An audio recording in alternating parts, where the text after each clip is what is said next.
Welcome to my channel. I am Simran Sahani. आज हम discuss करेंगे अपने class 12th English term 2 board exam के लिए शुड विजिट हिट मॉमी के सभी कैरेक्टर्स के इंपॉर्टेंट कैरेक्टरिस्टिक्स, प्लस मैं आपको इस चैप्टर की थीम बताने वाली हूँ, इस चैप्टर का मैसेज एंड ये जो चैप्टर है इसका टाइटल पे भी क्वेश्चन आ सकता है कि क्यों इस टाइटल में एंड में एक क्वेश्चन मार्क है। ठीक है, और एक सीरियस कॉन्फ्लिक्ट जो इसकी थीम से शो करा गया है वो क्या है कि बच्चों को किसी भी चीज़ को देखने का नज़रिया अलग होता है और वहीं पे पेरेंट्स को किसी भी चीज़ को देखने का पर्सपेक्टिव अलग होता है। और दूसरा जो जैक की थिंकिंग थी क्या कि जो मदर्स होती हैं वो अपने बच्चों के लिए बिल्कुल ठीक सोचती हैं।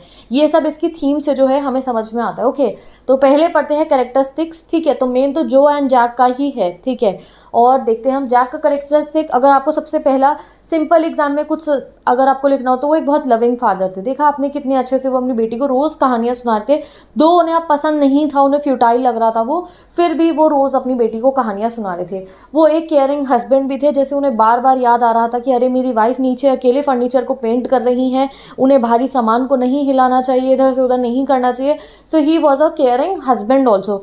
Eight the end of the situation, at the end of the story वो थोड़े से ऑफुल सिचुएशन में क्यों आते, क्योंकि वो अपनी लाइफ को बैलेंस नहीं कर पा रहे थे, ना ही वो जो है स्टोरी सेशन को अच्छे से उनको पसंद नहीं आया था जो हुआ था। जो है क्या कह रही थी, मुझे अगले दिन दूसरी स्टोरी सुनाना, और वहीं पे उनकी वाइफ की भी वो हेल्प नहीं कर पाए थे, तो इसलिए उन्हें बुरा फील हो रहा था। ये वॉज एन ऑफुल सिचुएशन। ठीक है, तो अगर हम बोले ये प्रोटैगनिस्ट है हमारी स्टोरी के, ये एक मैरिड मैन है। कौन? हमारे जैक। ठीक है, इनकी वाइफ का नाम क्या है? क्लेयर, जो प्रेग्नेंट है, और जो है इनकी एक 4 साल की बेटी जो है, और एक 2 साल का बेटा बॉबी भी है जो पूरी स्टोरी में सो रहा था। ठीक है, अब जो है हमारे जैक एक टैलेंटेड स्टोरी टेलर है। आप ये तो देखो कि एक की स्टोरी 2 साल से सुनाए जा रहे हैं अपनी बेटी को, उसमें थोड़े बहुत वेरिएशन करके, तब भी उनकी बेटी इतनी इंटरेस्टेड होती है उसी सेम स्टोरी को सुनने में। और आज जब उन्हें नया कैरेक्टर मिला स्कंक, तो उसके लिए भी उन्होंने कितने अलग अलग से जो है फीचर्स ऐड कर दिए कि कैसे उसकी मदर ने वापस उसकी स्मेल करवा दी। जब विजर्ड की आवाज़ निकालनी होती है तो लिखा गया है कि वो ओल्ड मैन की तरह बोलते हैं, उसकी विजर्ड की आवाज़ निकालते हैं, और जो है रोने के टाइम पे रोने जैसा बहुत अलग अलग तरीके से अपनी बेटी को इंटरेस्टिंग वे में जो है स्टोरी सुनाते हैं। ठीक है, तो विद दिस जो बेसिक फ्रेमवर्क है स्टोरी का वो भी याद कर लेना क्या कि कोई भी एक क्रीचर होता है, एनिमल होता है जिसका नाम रॉजर होता है, जिसकी एक प्रॉब्लम होती है जो सॉल्व हो जाती है eight the end of the story. ठीक है, तो जैक के में loving father, caring husband, a good story teller. ठीक है, इस टाइप से आप मेंशन कर सकते हैं। ठीक है, अब जो का देखते हैं तो जो क्या है, स्मार्ट है। ठीक है, जो पैम्पर्ड चाइल्ड है, यानी कि बहुत ज़्यादा उसे प्यार करा जा रहा है अपने घर में, लव्ड है, और ये एक बहुत सेंसिटिव चाइल्ड है। देखो सेंसिटिव है तभी तो कि रॉजर स्कंक के लिए वो इतना बुरा फील करने लगती है कि वो खुद ऐसे रोनी सी शक्ल बनाती है जब पता चलता है कि रॉजर स्कंक के दोस्त उसे छोड़ के चले जाते हैं। ठीक है, और जो है वो ग्रो कर रही है, वो अभी जो है उसका रियलिटी फेज ऑन है, बचपन में उसको नई नई चीज़ों को सीखने का समय जो उसका चल रहा है, और जो है वो कॉन्ट्रडिक्ट करने लग गई है हर बात को। जैसे कि अगर उसको कोई बात पता चले तो वो उस पर पहले क्वेश्चन अप पूछती है। जैसे कि अगर उसकी मदर ने उसे कुछ बताया कि अरे भगवान जी हमारी चारों तरफ होते हैं, तो जाके फादर से पूछते हैं क्या होते हैं। फादर ने बताया है कि स्पाइडर्स जो है बग्स खा लेती है, तो मदर को जाके पूछते हैं क्या सच्ची में खा लेते हैं।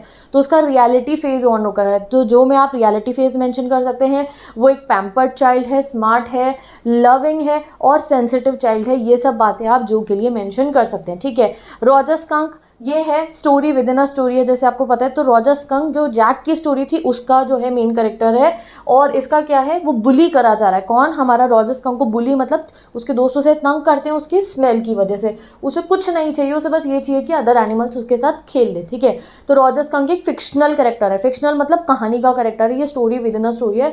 रॉजर स्कंक एक फिक्शनल कैरेक्टर है जो जैक ने अपने माइंड से बनाया है। ठीक है, रॉजर स्कंक की स्मेल अच्छी नहीं आती, इसलिए उसके दोस्त उससे नहीं खेलते हैं उसके साथ में, और जो है वो आउल से जाता है हेल्प लेने के लिए। आउल कहता है विजर्ड पे जाओ, और विजर्ड उसकी स्मेल रोज वाली कर देता है। But at the end of the story जो है रॉजर स्कंक अपनी मदर की बात मान लेता है और अपनी गंदी स्मेल अपने पास ले आता है। ठीक है, क्लेयर कौन है? मदर है बॉबी एंड जो की। क्लेयर का जो है कैरेक्टर ज़्यादा कुछ एक्सप्लेन नहीं करा गया, बस शी इज मदर ऑफ जो एंड बॉबी, और वो नीचे ड्राइंग रूम में जो है पेंट कर रही है। ठीक है, तो जैक एंड जो का समझ में आ गया। अब मूव करते हैं हम अपने स्टोरी के जो थीम्स है एंड मैसेज है उसमें। ओके, मेजर थीम आप यहाँ देखो तो सबसे पहली थीम क्या है कि जो अडल्ट का पर्सपेक्टिव होता है वो डिफरेंट होता है जो किसी एक छोटे बच्चे का पर्सपेक्टिव होता है उनसे, ठीक है। जो एक छोटे बच्चे की तरह है, जो ड्रीम और मैजिकल वर्ल्ड में बिलीव करती है और वहीं रहना चाहती है, वहीं जैक जो है रियलिटी में बिलीव करते हैं। उन्हें पता है कि भैया वो जो स्कंक की वो जो स्मेल है उसकी हेल्प करती है बाकी के एनिमल से जो है बचाने के लिए, इसलिए स्कंक को अपनी उसी स्मेल को रिटेन करना चाहिए।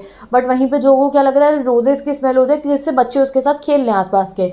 तो जो है adult perspective on a situation and a child's innocence या child's perspective on a situation are different. सबसे पहला तो ये हमें इसमें बताया गया है, ठीक है। नेक्स्ट जो है एक मॉरल इशू रेस करता है ये चैप्टर, क्या पेरेंट्स को डिसाइड करना चाहिए उनके बच्चों के लिए क्या सही है या गलत है, या फिर बच्चों को अपने लिए जो उनको पसंद आए वो कर सकते हैं, ठीक है। तो ये चीज़ हमें इस स्टोरी से पता चली है, ठीक है। The story also deals with the theme that parents know what is best for the children even though the children may not realize it. Next theme क्या है इस स्टोरी की कि पेरेंट्स को पता होता है उनके बच्चों के लिए सही क्या है। कई बार जो है बच्चों को ये चीज़ समझ में नहीं आती है, but even though parents know, जैसे कि रॉजर स्कंक की मदर गाइस गलत नहीं थी उसकी स्मेल वापस करवाने के लिए, वो बैड स्मेल जो थी, क्योंकि रॉजर स्कंक एक एनिमल है, जैसे एनिमल के करेक्टर ट्रेट्स होते हैं ना, तो वैसे ही वो जो उसकी बैड स्मेल है उसे बाकी के जो जानवर होते हैं जंगल से उनसे बचाता है, ठीक है। वो उसका एक वेपन की तरह होता है। अब उसमें रोजेस की स्मेल आती तो उनके बेटे को खतरा था, तो इसलिए वो क्या करती हैं, कहती हैं नहीं रोजेस की नहीं, बैड स्मेल वापस लेके आओ। तो रॉजर स्कंक की मदर का डिसीजन सही था, डन। तो 3 हमने पढ़ लिए। क्या थीम बेस्ड अगर आए कोई क्वेश्चन तो पर्सपेक्टिव अडल्ट का अलग होता है, बच्चों का अलग होता है। दूसरा जो मॉरल इशू क्वेश्चन रेस करा क्या कि पेरेंट्स को डिसाइड करना चाहिए बच्चों के लिए, पेरेंट्स को पता होता है उनके बच्चों के लिए बेस्ट क्या है। कभी कभी बच्चे बात नहीं समझ पाते, जैसे रॉजर स्कंक का एग्जांपल इसमें आ जाएगा। थीम समझ में आ गई। अब देखते हैं हम गाइस टाइटल, ठीक है। अब ये जो टाइटल है जस्टिफाइड है या नहीं है, देखो टाइटल बिल्कुल जस्टिफाइड है। आप यहाँ से इस आंसर को रीड कर सकते हो कि क्यों है जस्टिफाइड हमारा टाइटल। मैं आपको बता देती हूँ क्यों है। देखो जो है हमारे टाइटल में आगे क्वेश्चन मार्क भी लगा हुआ है, शुड विजर्ड हिट मॉमी। अब ये जो है रीडर्स पे जो है छोड़ दिया गया है, शुड विजर्ड हिट मॉमी, क्या करना चाहिए विजर्ड को वापस से हिट मॉमी को या फिर नहीं करना चाहिए। क्वेश्चन मार्क इसलिए कि आप लोग सोचो। तो अगर हम अपने पर्सपेक्टिव से देखें तो विजर्ड को हिट नहीं करना चाहिए मॉमी को, क्योंकि उसकी मदर बिल्कुल ठीक थी। किसकी? रॉजर स्कंक की मदर बिल्कुल ठीक थी, मैंने आपको बता दिया। वो जो वेपन की तरह डील करती है, उसके अपने प्रेस से बचने के लिए वो बैड स्मेल उसके लिए डील करती है, इसलिए उसकी मदर उसे वहाँ लेके गई और उसकी स्मेल पहले जैसी करवा दी। इस चैप्टर में क्वेश्चन मार्क इसलिए है टाइटल में जिससे कि हम डिसाइड करें सही था या नहीं था। और चैप्टर का नाम शुड विजर्ड हिट मॉमी क्यों है? क्योंकि जो है जो ने क्या कहा and the end of the story कि कल मुझे जो है एक ऐसी स्टोरी सुनाना जहाँ विजर्ड मार रहा होगा मम्मी को, है ना, और मुझे एक्सेप्ट नहीं हो रही आपकी ये स्टोरी कि मम्मी ने विजर्ड को मारा और जो है हमारा रोज जैसी स्मेल अब नहीं करा स्कंक। पूरी की पूरी स्टोरी इसी चीज़ के रिवॉल्व कर रही थी, ठीक है। तो title is justified as the story is resolve around the question of understanding, ठीक है। In the story within a story the daughter desires for an ending with the skunk is acceptable to his playmate, ठीक है। तो वो क्या चाह रही थी? कौन है डॉटर? जो है वो चाह रही थी कि स्कंक एक्सेप्टेबल हो जाए, सारे बच्चे उसके साथ खेलने लग जाए। हाउएवर फादर ने कैसे स्टोरी एंड करी? एक ही रियलिटी से उन्होंने स्टोरी को एंड करा और जो है इसीलिए ये पूरी की पूरी स्टोरी इसके रिवॉल्व कर रही है। The title is an open question put the readers to attempt an interrogation, यानी कि ये जो टाइटल एक क्वेश्चन है, जैसे मैंने आपको कहा कि आप सोचिए सही था या गलत था, तो बिल्कुल ही ठीक था। और जो मैंने क्वेश्चन आंसर्स वीडियो कराई थी तो उसमें मैंने आपको इसका बहुत ईजी सा एग्जाम्पल 3 लाइन का बता दिया था, आंसर पूरा का पूरा कैसे आप इसको एप्ट कर सकते हो, टाइटल को जस्टिफाई कर सकते हैं। ओके, तो यहाँ आपको समझ में आ गए कैरेक्टर्स, आपको थीम समझ में आ गई, आपको टाइटल समझ में आ गया और मैसेज भी आपको समझ में आ गया स्टोरी का कि पेरेंट्स का पर्सपेक्टिव अलग होता है एंड जो है जो हमारे पेरेंट्स होते हैं उनको एट टाइम्स हमारे लिए पता होता है क्या बेस्ट है। और यहाँ पे हमारा जो है थोड़ा सा रिवीजन हो गया है चैप्टर का। आई होप ये आपको करेक्टर्स हेल्प करेंगे एग्जाम में। मैं मिलती हूँ आपसे नेक्स्ट वीडियो में। अब जो बहुत इंपॉर्टेंट क्वेश्चन है guys, previous year questions also, अगर 20-25 क्वेश्चन आपको प्रैक्टिस करने हैं इस चैप्टर के, वो भी मिनिमम टाइम में, बहुत ज़्यादा ह्यूज वीडियो नहीं है, बहुत लंबी वीडियो नहीं है, आपको जाके चेक करने हैं। डिस्क्रिप्शन बॉक्स में प्लेलिस्ट गिवन है क्लास 12 इंग्लिश टर्म 2, वहाँ प्लेलिस्ट मिल जाएगी। 20-25 प्रीवियस ईयर क्वेश्चन है, ज़रूर उनको प्रैक्टिस कर लेना, it will help you for your exam. Bye bye, take care, best of luck, मिलते हैं नेक्स्ट वीडियो।